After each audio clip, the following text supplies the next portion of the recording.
here. When you're on a team where you know you're the young guy and you just know that minutes are difficult and everybody's log jammed, there is a sense of anxiety on every shot you take, every possession up and down the floor. If you make a mistake, you know, I could get yanked. And I look at, and I know Bonte and Goo were arguing about this just the other day about what would Kuminga look like on a Utah? Well, I know this. I just know that young players relax when they know they can go out and they're going to get 30 to 35 minutes and they can take some shots that maybe aren't the greatest, but they know that, like, all right, if I can make up for it in the long run, I'm going to stay on the floor. It's not that big of a deal. And if JK knew that he had that kind of leeway, a little bit of freeway to kind of make a few mistakes, I think everything would settle down, and I think his entire game would just fall into place. Shasky, you hitting it right on the. Why do y'all think I love him so much? Because he's self-made. His mental makeup is off the charts. He has gotten what he's gotten because of his own belief in himself, not empowerment. Not empowerment. You guys, listen to what y'all said earlier about Moody and all of this stuff. Moody is the nice guy. What happens to nice guys? You see what's going on. If Kuminga, think about it, guys. He was about to be benched against Portland because before it was no other option. He was out of the rotation, Tim. He was out of the rotation, and they were down 11. Down 11 in the third quarter, and he saved the day. Yes. Yeah, he saved the day. And how many times has that happened, Bonte? This is all why his own mental toughness is off the charts, man. This hasn't been anything Steve Kerr has done. You're spot on, Tim, and thanks for the call. And this is why, when it comes to open spots at training camp, I'd rather have open spots at training camp because may the best man win. I truly believe Kuminga will come out as one of the better men for this and get his 30 minutes a night. And when it comes to mental, say if he doesn't start right after rep, and he comes into the season and he's not starting, I don't worry about Jonathan Kuminga's mentals. The guy's a dog. The guy knows the guy's good, so he's going to sit back and he's going to do his thing. JK is fine. This is why I don't want to do the lottery marketing deal with JK involved in it. I don't. I would rather move forward with Jonathan Kuminga and see what we have there. And if it doesn't work out this season, well, you know what? He's a restricted free agent after the year. And you can make a decision there. But J.K. has come along very, very well. Again, I think people slept on the way. Not only did he play last season, but 2 seasons ago when Andrew Wiggins disappeared for 2 months. There were some times last year, and I don't want to turn this into Wiggins versus Kuminga, but there were times last year where I would watch Wiggins go to the hole so soft and just throw up junk. Right. Just junk. And I would be disgusted watching it. And I'm thinking to myself, if JK just, and look, again, Wiggins gets a little more leeway because he's got some earned excellence in the playoffs and because he has earned excellence of 10 years in the league. Like, I'm not saying they should be created equal. I'm just saying, off the basis of seeing some of the shots Wiggins took in the lane, they were just pathetic. Pathetic. If JK took one of those shots after Wiggins did 3 or 4 of those, he would have been on the bench. Not last year. What? Not last year. He earned his way last year. No, but I'm just saying in general. Yeah. I'm just saying in general. And I think that the tolerance level for Jonathan Kuminga's mistakes are unfair. No, they're unfair. They're unfair. But even 2 years ago, I think people slept on this 2 seasons ago. When Wiggins left for personal reasons for 2 months, JK came in and had some very, very productive games. And he helped stabilize the season. I think we slept on that. And we started to see the development of the mid-range jumper there. Now, I watched the game every day with Chris Muller, and Chris Muller was recruiting him to St. John's, and then he was like, you know what? You're too good for St. John's. You're going to go to the G League anyway. You're fine. You're going to be a good player.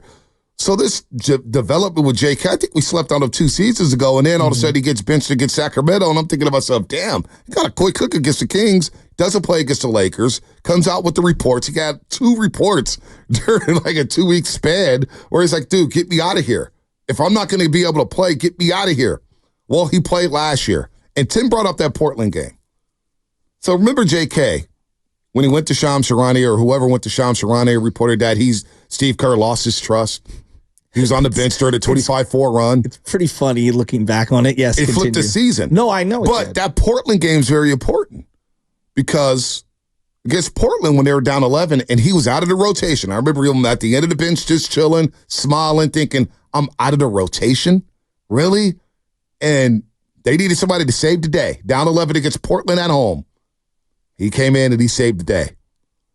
If he didn't come in that game, it wouldn't have shocked me. It wouldn't have shocked me if a reporter came out after that game saying, get me out of here. But he came in save the day. They come back from 11. They win the game going away. JK has a great game, and it's all kumbaya. But then finally, he scores 18. He doesn't play the last 18 minutes of the game against Denver. Jokic hits the half-court little heave or whatever it was, and he's like, yeah, get me out of here. But from that moment on, again, we were talking about this a couple weeks ago. I saw enough. 37 games, the dude averaged 20. And the percentages were better, and he was getting better by the game. And in game, here's the thing with JK. Within the game, he may start off a little sluggish in the first quarter, but by the fourth quarter, you look up, he's got 18. He's got about 5 rebounds. He's getting to the hole. He's had a monster dunk. He gets better as the game goes along because he gets the timing and the feel of it. So I'm not down on JK at all. We're just talking about improvements, but JK's fine in my book. Well, I think he's progressing very well. Yeah, I mean, and of course he's got improvements to go. I mean, Jason Richardson was a guy that, improved every single year. And one of the things was like when he came in, he literally couldn't dribble, and then he worked on that. Klay Thompson, I think, is a guy that's a great example of someone who his passing wasn't a strength at early on in his career. Dribbling wasn't a strength. Even layups weren't a strength. Yep. That's why they were called Clay-ups. But he obviously got better and better. And I wouldn't say it's a strength currently, but it's definitely not the deficiency that it was a couple of seasons ago. So you have to keep adding layers to it. Steph Curry, one of the greatest players we've all ever seen. I would even say to him, ball security is a major issue still to this day. No doubt. No doubt. And he's added so many elements. The one thing that Kuminga has that this team desperately doesn't have enough of is somebody with broad shoulders who can go into the lane, bounce off of a couple people, and still finish around the rim. They just don't have a lot of guys like that in a league where it feels like more and more teams have multiple dudes who can do that. As I watch Jaylen Brown just bully his way to the rim at times in the playoffs. JK can do that with the best of them. Yeah, JK can play bully ball. He can get to the free throw line on a team that doesn't get to the free throw line. Exactly. And he shot 78% from the free throw line last season, which is better than Andrew Wiggins. And he's getting better and better at that. So JK's got a lot of work to do. But boy, on this team, he has the capability of being a special two-way player. Again, we went up to the California Classic, his first ever game, and Tim Roy right away is like, this guy reminds me of Ron Artest. We saw him try to dunk on 9 dudes in that game. I don't think he converted one of them, but you saw the confidence. And so, you know what's happening right now, too? Within the Warrior fan base, and maybe it's just our own little bubble, and I'm noticing it, and it's getting louder and louder by the day. Podziemski has a lot of confidence, and he's talking, and he's doing all these interviews, and all of a sudden we're scoffing at a guy being confident in himself. Same thing was happening with Jonathan Kuminga, where he was like, dude, I'm ready to go. I should be playing. Kuminga's so confident within himself, he thought he should have been playing in the finals in 2022 against the Boston Celtics. He wasn't happy about sitting in. He was a rookie. He was a rookie, and he wasn't happy. Why is it now, it feels like in today's age, maybe Steph Curry ruined it for us because he has that quiet confidence and he's so humble. But it feels like we're picking on Podziemski. I'm not saying us. I'm saying as a fan. I'm reading a lot about it. I see it in the comments, and I see it all over social media.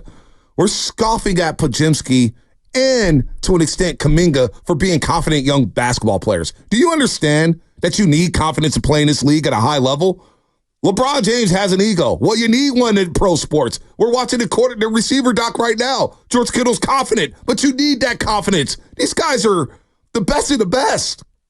When did we start scoffing at guys being overconfident or confident with their own abilities? Why is that a bad thing? It's all of a sudden become a bad thing. It's really strange to me. Maybe I'm just on my soapbox or whatnot, but it's just really strange that Pods is made first team all rookie, and you hear reports like, he's talking too much. Why is he so confident? JK, same thing. It's just very strange with me. Well, you know what? I think it, and I don't know how much this plays into what you're saying. It's a lot of hate for these youngsters, man. It's very strange. Well, I think look, the reality is, and I said this during the summit, and I think it was misinterpreted by other people in the panel, whatever, and maybe I didn't eloquently have enough opportunity to lay it out there.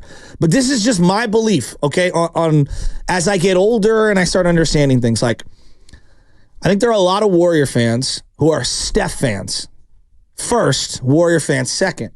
And maybe they're just Steph fans. I don't know. And I know basketball, maybe more than the other sports, creates that individualism. I know fantasy football has kind of created that in fantasy football to a degree where people only hyper-focus about their player. Derrick Henry, I'm a Derrick Henry fan, or whatever.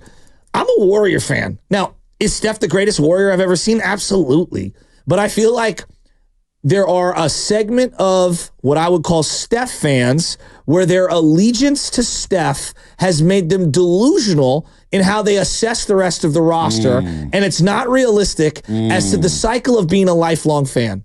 When you're a lifelong fan, you understand there's ebbs and flows, right? And of course you want things to last forever. I get all this stuff. You want things to last for as long as they possibly can. But I feel like there's this delusion that there's a magical bullet trade that can instantly put the Warriors into the finals year after year after year after year. And any young player who could magically get you a more high-profile name that could be available down the road is the magic bullet that they want to keep shooting at.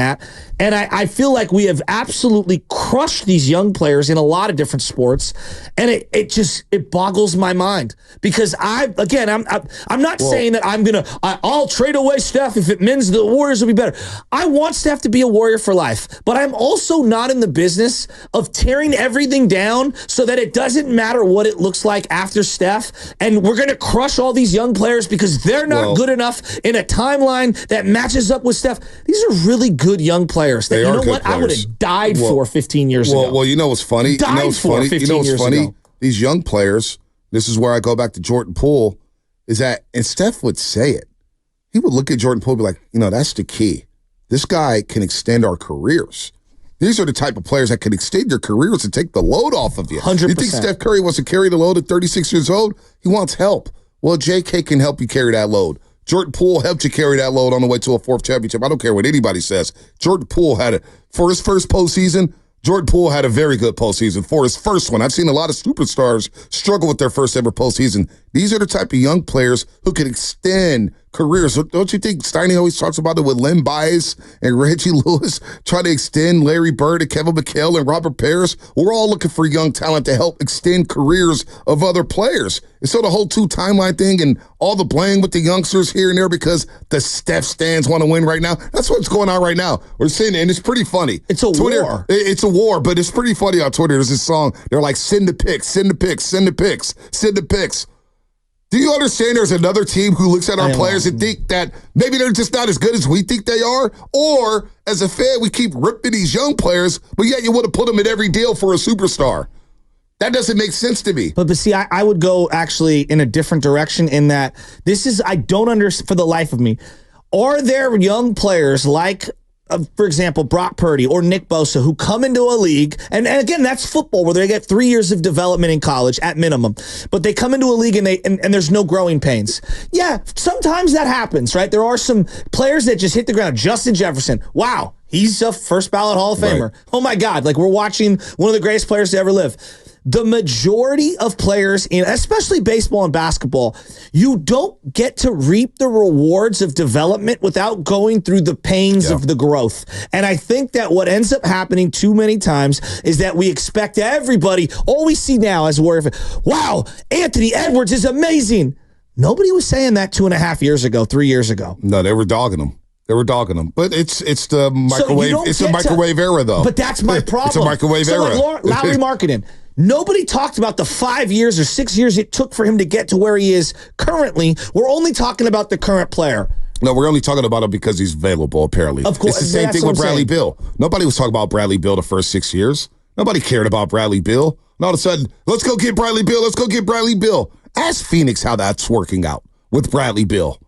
I mean, you talk about overrating a guy and knowing damn well that these Steph stands haven't watched these guys. They're not watching Lee Pass firing up Lowry Marketing and Bradley Beal. I'm going to take some calls real quick before we get the just one last thing. It just bugs me because it used to be we lived for the young player that would show promise and like we're ready for the long-term view. Like the long. Now it's like, talent. If you don't show that you're immediately amazing right away, get out of here. And I'm like, wow. That's just